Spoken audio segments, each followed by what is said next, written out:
ئەو جەنگە لێکەوتەکانی بەرەوچێ ئێمە تا بزانین ئایا ئەو جەنگە هەر تەنها جەنگی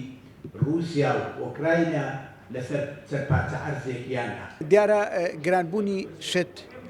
کاریگەریە بێت چونکە یەکەم ئەگەر باسی وزە بکەین کاتێکە وزەی غاز و نەوت رووسیا لە ئەوروپای ئەگرێتەوە ئەوان لێی ناکردن لە وڵاتی خۆیان بەرزەبێتەوە کە لە وڵاتی خۆیان بەرز بووە بێگومان تەسیرە کاتە سەر ئێمەش چونکە ئەو نەوت و غازەی کە لەوێ سعرەکەی بەرز بووە لە ئێمەش بەرزەبێتەوە ئەوەیە کە ئەیبینین. لەسەر مەسەلەی خواردەمەنی و خۆراک و ئەوانە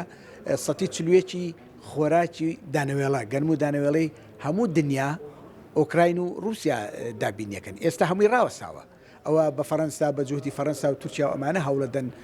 ئەوانە بەڕێ بکرێت لە عینەکانە بەڵام ئۆکراین لە هەموو میناکانی خۆیان ئەوەندەی ئەلغام چەنووە لە بەحرەکەیە پاپۆرەکان ناتوانن دەرچن. ئەمە مەشکلەیەکی گەورەی ناوەتەوە لە هەموو دنیاە بەتایبەت لە وڵاتە فەقیرەکانی کە احتیاج بە گەنمی ئەوانن وەکو وڵاتانی ئەفریقا. لە هەر شوێنێک شتێک گران بوو تەسیری سەلبی لە شوێنەکانی تریژەکان چونکە سعرەکە بەرزبێتەوە کە سعرش بەرز بووە سعر ئەمڕۆ عالەمیە بەهۆی عەولەمەوە هەموو شتێک لە دنیا بەتایبەت مەوادی غذایی و اقتصاد هەموو دنیا بەیەکەوە بەسراوە. من پێم وایە اقتصادی حڕ هەر لە دنیا وجودی نییە. تەسیری سەلبی لەسەر ئابووری کوردستان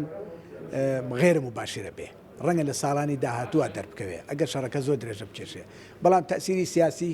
من پێم وایە زۆر زیاترە بێت لە تەسیری ئابووری چونکە ئەو وڵاتانەی کە دراوسێ ئێمن خۆیان لە خۆیانە پەیوەندیان بەم شەڕەوە هەیە یەکێک لەم تەرەفە یەکێک لەو تەرەفە ئەوە واکات کە تەسیری سیاسی زیاتر بێ و لە تەسیری ئابووری بۆ مستەقبل بەڵام تەسیری ئابووریشی کەم نابێ